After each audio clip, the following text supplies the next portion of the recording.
కొన్నిసార్లు తాకట్టు కన్నా అమ్మకమే మేలు కదా. Value gold 9477894778. అందరికి నమస్కారం. నేను మీ జానీ మాస్టర్. ఈరోజు ఈ వీడియో ద్వారా మీ ముందుకు మెయిన్ రావడానికి కారణం మన జనసేన అధినేత పవన్ కళ్యాణ్ గారి దగ్గర ఉన్న బౌన్సర్స్ గురించి, సెక్యూరిటీ గార్డ్స్ గురించి మాట్లాడడానికి. వాళ్ళని బౌన్సర్స్, సెక్యూరిటీ అనటం కంటే ఒక కుటుంబ సభ్యులు అనటం కరెక్ట్ ఆ వర్డ్.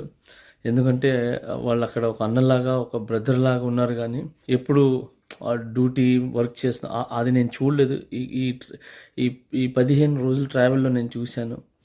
సో ఒక్కొక్కరు అసలు ఎలా ఆయన్ని ఎంత జాగ్రత్తగా చూసుకుంటున్నారో నాకు వాళ్ళని చూస్తుంటేనే చాలా చాలా బాధ వేసింది, చాలా ఇదేసింది. ఎందుకంటే ఎండ లేదు, వాన లేదు, రాత్రి లేదు, పగలు లేదు, అంతమంది జనం తొక్కిసలాట. సో ఇంత దాంట్లో కూడా వాళ్ళు అందరూ కలిసి కళ్యాణాన్ని చూసుకునే విధానం అసలు కంటి కనురపు లాగా చూసుకున్నారు. సో అందుకే ఈ వీడియో ద్వారా వాళ్ళందరికీ నేను పేరు పేరు పేరు పేరున్న ధన్యవాదాలు తెలుపుకోవడానికి వచ్చాను. జనసేన గురించి, ఆ జనసేన జెండా గురించి, పవన్ కళ్యాణ్ గారి గురించి, ఈ జన సైనికుల త్యాగాలు అన్నిటినీ గుర్తుపెట్టుకుంటున్నాను.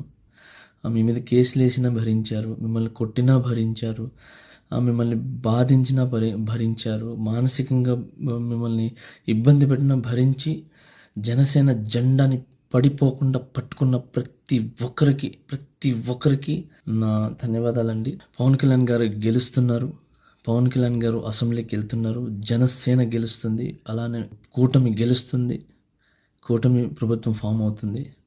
జూన్ 4 మనం అందరం సెలబ్రేషన్ చేసుకుంటున్నాము.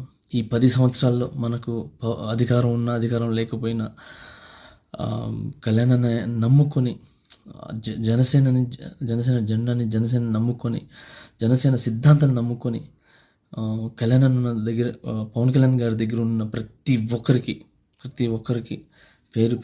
పేరున నా ధన్యవాదాలండి. థ్యాంక్ యూ సో మచ్ ప్రతి ఒక్క కార్యకర్తకి. జై జనసేన, జై హింద్.